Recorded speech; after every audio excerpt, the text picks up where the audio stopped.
নিশিরাতের নির্বাচন হিসেবে পরিচিত আরেকটি আপনার আমিরামি নির্বাচন, এই তিনটে নির্বাচন তারেক রহমানের যখন অনুপস্থিতি অর্থাৎ তিনি যখন লন্ডনে, তখন কিন্তু এই তিনটি নির্বাচন আওয়ামী লীগ করে ফেলেছে এবং সেই জায়গা থেকে তারা ক্ষমতায় রয়ে গিয়েছিল। অবশেষে 2024 সালে গণ অভ্যুত্থানের মাধ্যমে যখন শেখ হাসিনা সরকার অর্থাৎ আওয়ামী ফেসিবাদের যে সরকার, সেই সরকার যখন পতন ঘটে, তখনই তার বাংলাদেশে ফিরে আসার পথ আরও বেশি উন্মুক্ত হয় এবং তার বিরুদ্ধে অগণিত মামলা ছিল। সেই মামলাগুলো কিন্তু যখন আমরা বারবারই শুনেছি, বিএনপি নেতারা বলেছেন যে সরকারের পক্ষ থেকেও অনেকবার বলা হয়েছে যে তারেক রহমানের যে মামলাগুলো রয়েছে সেগুলো নির্বাহী আদেশে খালাস করে দেওয়া হোক, কিন্তু তারেক রহমান বলেছেন তিনি আইনি লড়াই লড়তে চান এবং সেই অনুযায়ী কিন্তু তিনি সব আইনি লড়াইয়ে তিনি লড়েছেন এবং প্রতিটি আদালত থেকে অর্থাৎ যতগুলো তার মামলা ছিল এবং দেশের অনেক জায়গায় মামলা ছিল, সেই মামলা সবগুলো মামলা থেকে তিনি খালাস পেয়েছেন এবং তারপরেই কিন্তু আসলে আরও তার স্বদেশ প্রত্যাবর্তনের বিষয়টি আরও নিশ্চিত হয় এবং সর্বশেষ যখন বেগম খালেদা জিয়াকে এভারকেয়ার হাসপাতালে ভর্তি করা হয় এবং বলা হয় তার অবস্থা সংকটাপন্ন, তখন কিন্তু আলোচনায় উঠে যে তার সন্তান অর্থাৎ বিএনপির যিনি ভারপ্রাপ্ত চেয়ারম্যান তারেক রহমানের দেশে ফিরে নিয়ে, এবং সেটি নিয়ে তিনি কিন্তু ফেসবুকে একটি খুদে বার্তার মাধ্যমে তার অবস্থানও জানান দেন। তারপর পরেই কিন্তু আরও তার দেশে ফেরাটা আরও বেশি সুস্পষ্ট হয় জাতির কাছে এবং অবশেষে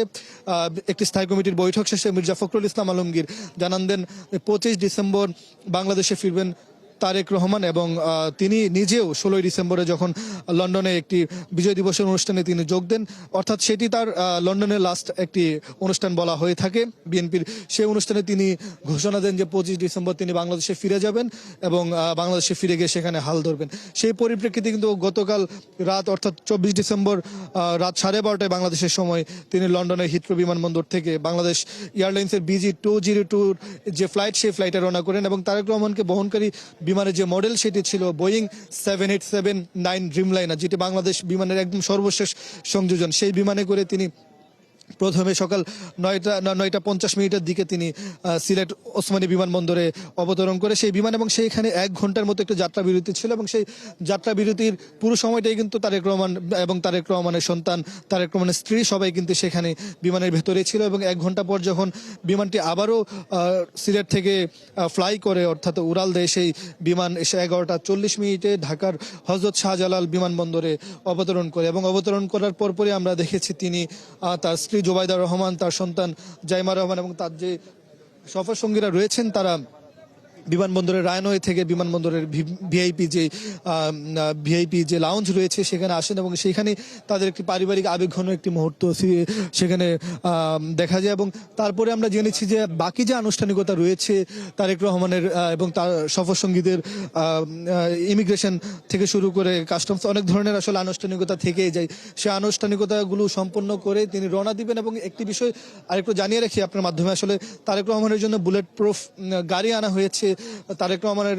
জন্য আসলে হেলিকপ্টারে নিয়ে যাওয়া হবে, এই ধরনের কথা আমরা শুনেছি, কিন্তু তারেক রহমানের মিডিয়া সেল অর্থাৎ বিএনপি যে মিডিয়া সেল রয়েছে সেই মিডিয়া সেলের পাফেল তিনি কিন্তু জানিয়েছেন যে তারেক রহমান নিজে চাওয়া হচ্ছে একটি বাসে করে যাবেন, যে বাসে তার সফর সঙ্গীরা থাকবেন এবং সেই সফর সঙ্গীরা সবাই মিলে এই বাসে করে যাবেন এবং সেটা তিনি বাংলাদেশের মানুষকে বোঝাতে চান যে আগামীর বাংলাদেশ হবে মানবিক বাংলাদেশ, যেখানে আসলে সবাই সমান। তিনি সেই বিষয়গুলো সামনে তুলে ধরতে চান এবং আমরা বাসটি দেখেছি লাল রঙের এসি বাস এবং সেই বাসটিও বুলেট প্রুফ আমরা আসলে জেনেছি যারা আইন শৃঙ্খলা বাহিনীর সদস্যরা রয়েছে। এবং শেষ পর্যন্ত যদি কোনো ধরনের নিরাপত্তার সংখ্যা দেখা না দেয় সেই ক্ষেত্রে তিনি বাসে করেই তার যেই সমাবেশস্থল অর্থাৎ 300 ফিটে 36 জুলাই যে সরণি সেখানে তাকে নিয়ে যাওয়া হবে, সেখানে তিনি যাবেন এবং সেখানে তিনি বক্তব্য রাখবেন, তিনি দেশ জাতির প্রতি আসলে নিজের যে কৃতজ্ঞতা সেই কৃতজ্ঞতা তুলে ধরবেন এবং আমরা বিএনপি সূত্রে জেনেছি সেখানে তিনি 5 থেকে 10 মিনিটের একটি বক্তব্য ভাষণ দিতে পারেন। সেই ভাষণে তিনি প্রথমত দেশ জাতির প্রতি তার যে কৃতজ্ঞতা সেই কৃতজ্ঞতা প্রকাশ করে বাংলাদেশের আসলে মানবিক গণতন্ত্র এবং সুশাসনের বাংলাদেশ আগামীতে গঠন করবে এই ধরনের কিছু বার্তা তিনি দিতে পারেন, সেই বিষয়ে আমরা আসলে বিএনপি সূত্র থেকে জেনেছি। এবং সেখান থেকে তিনি যখন ভাষণ দেবেন, ভাষণ দেওয়ার পরপরই তিনি এভারকেয়ার হাসপাতালে চলে যাবেন, সেখানে তার মা বিএনপির চেয়ারপারসন বেগম খালেদা জিয়ার সাথে সাক্ষাৎ করবেন এবং খালেদা জিয়ার স্বাস্থ্যের খবর নেবেন। যদিও তিনি লন্ডন থেকে বেগম খালেদা জিয়ার যে পুরো চিকিৎসার বিষয়টাতে কিন্তু তিনি তত্ত্বাবধান করছিলেন, সেখানে বেগম খালেদা জিয়ার সাথে সময় কাটানোর পর এভার কেয়ার হাসপাতাল থেকে বের হয়ে গুলশান 2-এর 196 নম্বর রোডে যে তার যে বাসভবন, সেই বাসভবনে তিনি যাবেন। আজকের আসলে তার এই পর্যন্ত তার শিডিউল করা হয়েছে, পরবর্তীতে আগামীকাল এবং পরশু দিনের শিডিউলও কিন্তু করা হয়েছে। কিন্তু এখন পর্যন্ত বিমানবন্দরে আমরা দেখতে পাচ্ছি যে তারেক রহমানের যে আনুষ্ঠানিকতা রয়েছে, অর্থাৎ বিমানবন্দর থেকে বের হওয়ার, তা একদম প্রায় শেষের দিকে। হয়তো অল্প সময়ের মধ্যেই তিনি বিমানবন্দরের ভিআইপি গেট দিয়ে তিনি বের হয়ে আসবেন এবং যেমনটা বলছিলাম তার বাসে করে যাবেন। সেই উপলক্ষে কিন্তু বা তারেক রহমানের যে স্বদেশ প্রত্যাবর্তন ঘিরে বা বিমানবন্দর থেকে বের হবেন তা ঘিরে কিন্তু নিরাপত্তা বাহিনীর কঠোর যে অবস্থান সেটা কিন্তু আমরা দেখতে পাচ্ছি। এবং বিমানবন্দরের আশেপাশে কিন্তু অনেকগুলো বহুতল ভবন কিন্তু রয়েছে, 2তলা 3তলা 4তলা। সেই ভবনগুলোর উপরে কিন্তু আমরা দেখেছি যে সেনাবাহিনীর সদস্যরা, আনসারের সদস্যরা কিংবা এপিবিএনের সদস্যরা তারা কিন্তু অবস্থান নিয়েছেন এবং সেই জায়গা থেকেও সম্পূর্ণরূপে আসলে কোনো ধরনের হুমকি বা কোনো ধরনের নিরাপত্তার আশঙ্কা কিন্তু দেখা হচ্ছে। সেই বিষয়গুলোকে আমলে নিয়ে তিনি যেন এবং তার সফরসঙ্গীরা যেন একদম কোনো ধরনের দ্বিধাদ্বন্দ্ব ছাড়াই এই বিমানবন্দর ত্যাগ করতে পারেন, সেই বিষয়টি কাজ করা হচ্ছে। এবং বিমানবন্দর থেকে আসলে বের হয়ে বেবিচক অর্থাৎ বেসামরিক বিমান চলাচল কর্তৃপক্ষর যে অফিসটি রয়েছে, সেই অফিসের সামনের যে গেট রাস্তা, সেই রাস্তা ধরে জসিমউদ্দিনের ইউটার্ন নিয়ে তিনি আসলে সেই রাস্তা ধরে 300 ফিটের দিকে এগিয়ে যাবেন তিনি এবং তার যে গাড়ি ভর্তি রয়েছে সেটা। এবং সেই গাড়ি ভরে বলে রেখে যে বিমানবন্দরে আসলে আমাদের গণমাধ্যম কর্মীদেরও অনেকের ইচ্ছা বা আকাঙ্ক্ষা ছিল যে সেই গাড়ি বহরের সাথে যুক্ত হয়ে সেটি কাভার করার, কিন্তু আইনশৃঙ্খলা বাহিনীর কঠোর অবস্থানের জন্য আসলে সেটি করা সম্ভব হচ্ছে না। আমরা দেখলাম যে রাস্তাগুলো অর্থাৎ বিমানবন্দরের যে মূল সড়ক, সেই মূল সড়কের সাথে যে সংযোগ সড়কগুলো রয়েছে, সেই সংযোগ সড়কের সংযোগগুলোতে সব জায়গায় কিন্তু আসলে সেনাবাহিনী আপনার কর্ডন করে রেখেছে। আমরা কিন্তু দেখতে পাচ্ছি যে একদম শেষের দিকে আসলে তার গাড়ি বহরের যে নিরাপত্তা বাহিনীর যে গাড়িগুলো রয়েছে, সেই গাড়িগুলো কিন্তু বের হতে আমরা দেখছি। এবং তার সাথে কিন্তু তার মিডিয়া সেল এবং বিএনপির কিন্তু প্রায় বড় একটি গাড়ি বহরের অংশ যুক্ত আছে, তারা কিন্তু বেরোবে। আমরা কিন্তু দেখতেই পাচ্ছি যে সেই গাড়ি বহরগুলো কিন্তু ধীরে ধীরে এগিয়ে আসছে। সামনে একটি নিরাপত্তা বাহিনীর গাড়ি রয়েছে এবং তারপর পরেই কিন্তু গাড়ি বহরের গাড়ি এবং অন্যান্য যেই আইন শৃঙ্খলা বাহিনীর গাড়িগুলো রয়েছে সেইগুলো কিন্তু আমরা দেখতে পাচ্ছি। হয়তো অল্প সময়ের মধ্যেই তারেক রহমান শাহজালাল বিমানবন্দর ত্যাগ করবেন এবং নিরাপত্তার দায়িত্বে যারা কাজ করেন সিএসএফ বাহিনী, সেই সিএসএফ বাহিনীর সদস্যদেরকেও কিন্তু আমরা দেখছি যে তারা তার নিরাপত্তা নিশ্চিত করার জন্য যা যা করণীয় সেই করণীয় কাজগুলো করছে। এবং সেনাবাহিনীর সদস্যদেরকে আমরা দেখছি কাউকে আসলে সড়কে দাঁড়াতে দিচ্ছে না, নামতে দিচ্ছে না। যেহেতু গাড়ি ভর্তি এগিয়ে যাবে বা চলে বিমানবন্দর ত্যাগ করবে, সেই ত্যাগ করার পর্যন্ত আসলে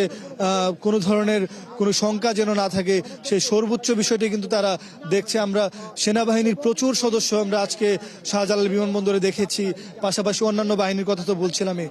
সিএসএফ তো রয়েছে। এবং তারেক রহমানের নিরাপত্তায় যারা কাজ করবেন তারা কিন্তু ইতিমধ্যে দেখতে পাচ্ছি যে তাকে বহনকারী যে গাড়ি বহরটি, সেই গাড়ি বহরটি কিন্তু একটি অংশ কিন্তু ছেড়ে গিয়েছে, বিমানবন্দর ত্যাগ করছেন ধীরে ধীরে। হয়তো অল্প সময়ের মধ্যেই তারেক রহমান শাহজালাল বিমানবন্দর ত্যাগ করবে। আমরা একটু লম্বা গাড়ি বহর আমরা দেখতে পাচ্ছি তারেক রহমানকে বহনকারী যে গাড়ি বহরটি, এবং ক্যামেরার মাধ্যমে দেখাতেই পারছি যে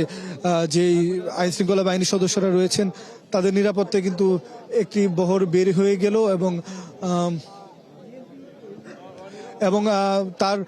বাকি আসলে যে গাড়িগুলো রয়েছে এখন পর্যন্ত সেই গাড়িগুলো বের হয়নি। অর্থাৎ বোঝা যাচ্ছে যে তারেক রহমানকে বহনকারী যে গাড়ি, সেই গাড়ি বের হতে হয়তো একটু সময় লাগতে পারে। এখানে আমরা আইনশৃঙ্খলা বাহিনীর সদস্যদেরও দেখছি যে কঠোর বা তাদের যে একটা শক্ত অবস্থান নিতে। একটু বলে রাখি যে 11:40 যখন তারেক রহমান অর্থাৎ বিএনপির ভারপ্রাপ্ত চেয়ারম্যানকে বহনকারী যে বিমান, সেই বিমানটি যখন শাহজালাল আন্তর্জাতিক বিমানবন্দরে অবতরণ করে তারপরেই কিন্তু যেহেতু তিনি তার স্ত্রী জোবাইদুর রহমান, মেয়ে জাইমা রহমান, তারা এবং তাদের সফরসঙ্গীরা তারা কিন্তু ভিআইপি লাউঞ্জে এসে বসেন এবং সেইখানে তাদেরকে অভ্যর্থনা জানান বা তাদেরকে বরণ করে নেন তার শাশুড়ি, তারেক রহমানের শাশুড়ি জোবাইদুর রহমানের মা। এবং সেখানে বিএনপি স্থায়ী কমিটির সদস্যরাও ছিলেন এবং আমরা জেনেছি যে সরকারের পক্ষ থেকে, বিশেষ করে বেবিচক বেসামরিক বিমান চলাচল কর্তৃপক্ষ থেকে শুরু করে বিভিন্ন যারা এজেন্সিগুলো রয়েছে তারা সমন্বয় করে কাজ করছে তারেক রহমানের এই শাহজালাল থেকে বের হয়ে যাওয়াটা কতটুকু স্মুথ রাখা যায়। এবং আমরা দেখতে পাচ্ছি যে পুলিশের একটি বড় অংশ কিন্তু এখন নতুন করে আসলে নিরাপত্তার জন্য দাঁড়াচ্ছে, অর্থাৎ যেই বহরটি একটু আগে বের হলো সেটি তারেক রহমানের বহরের অংশ হলেও মূল যে বহরটি সেই বহরটি এখন পর্যন্ত শাহজালাল বিমানবন্দর ত্যাগ করেনি, হয়তো অল্প সময়ের মধ্যে ত্যাগ করবে। আমরা আইন শৃঙ্খলা বাহিনীর বিভিন্ন সূত্রের মাধ্যমে আমরা খবর জেনেছি, যেটা আসলে বলতেই হয় যে তারেক রহমানের বাংলাদেশে ফেরা, বাংলাদেশের আজকের দিন এবং আগামী দিনগুলো অর্থাৎ নির্বাচন পর্যন্ত তার যে নিরাপত্তা, সেই নিরাপত্তার জন্য সরকার সব ধরনের প্রস্তুতি নিয়েছে এবং বিএনপির পক্ষ থেকে যা যা চাওয়া হয়েছে সরকারের কাছে তাই সরকার সেই ব্যবস্থা নিয়েছে। অর্থাৎ যদি বিএনপির পক্ষ থেকে এসএসএফ এর কথা বলা হয়নি, এই জন্য সরকার এসএসএফ দেয়নি, কিংবা এসএসএফ এর যে প্রোটোকল এর বাহিরে যা যা চাওয়া হয়েছে সবই দেওয়া হয়েছে বলে কিন্তু গতকাল প্রধান উপদেষ্টা প্রেস সচিব শফিকুল আলম কিন্তু একটি সংবাদ সম্মেলনে সাংবাদিকদেরকে জানালেন। এবং বলে রাখি যে তারেক রহমানকে যে বহনকারী যে গাড়ি বহরটি বিমানবন্দর ত্যাগ করবে সেই কারণেই কিন্তু বাহিরের কাউকেই বিমানবন্দরে অবস্থান করতে দেওয়া হয়নি। তারপরও আমরা দেখেছি 2-4-5 জন আসলে আইন শৃঙ্খলা বাহিনীর চোখকে ফাঁকি দিয়ে বিমানবন্দরে প্রবেশ করেছে তারেক রহমানকে এক নজর দেখার জন্য। এবং তারেক রহমানকে দেখার জন্য বাংলাদেশ বিমান থেকে শুরু করে এখানে যেহেতু অনেকগুলো এজেন্সি কাজ করে, এজেন্সি যারা সদস্যরা রয়েছে সব সদস্যদেরকে আমরা দেখতে পাচ্ছি যে তাদের নিজেদের অফিসের বাইরে এসে দাঁড়িয়ে আছেন যে কখন বিএনপির ভারপ্রাপ্ত চেয়ারম্যান তারেক রহমান যাবেন। গাড়ি বহরটি তাকে আসলে খালি চোখে দেখার সুযোগ হবে কিনা আসলে সেটাও তারা জানেন না, যেহেতু তার প্রোটোকলের গাড়ির কাজ যদি কালো হয় কিংবা যদি অনেক বেশি অস্বচ্ছ থাকে, অর্থাৎ যে ধরনের হয়ে থাকে আসলে বুলেট প্রুফ গাড়ি বা নিরাপত্তার জন্য সেই ধরনের হয়ে থাকে, তাহলে তাদেরও দেখার সুযোগ থাকবে না। তারপরও তারা এখানে দাঁড়িয়ে আছেন, অপেক্ষা করছেন এক নজর দেখার জন্য কে আগামী বাংলাদেশের প্রধানমন্ত্রী তিনি হতে পারেন, যেহেতু বিএনপি নির্বাচনে অংশ নিচ্ছে এবং বিএনপির হয়ে তিনি মূল নেতা এবং তার নেতৃত্বে বিএনপি অংশ নেবে। এবং বলি যে বিএনপির যিনি স্থায়ী কমিটি রয়েছে, বিএনপির যে স্থায়ী কমিটি রয়েছে সেই স্থায়ী কমিটির সদস্যদের যারা যারা ভেতরে গিয়েছেন তাদের কয়েকজনের সাথে আমাদের কথা বলার সুযোগ হয়েছিল। সেখানে সালাউদ্দিন আহমেদ কিন্তু বলছিলেন যে তারেক রহমানের বাংলাদেশে ফেরার মধ্য দিয়ে অবরুদ্ধ গণতন্ত্র পুনরুদ্ধার হবে। তিনি কিন্তু আরেকটি বিষয় বলেছেন যে নির্বাচন বন্ধ বা গণতান্ত্রিক রূপান্তর বন্ধ করার জন্য যারা যে কুচক্রী মহল চেষ্টা করে সেই কুচক্রী মহলকে আসলে প্রতিহত করতে হবে।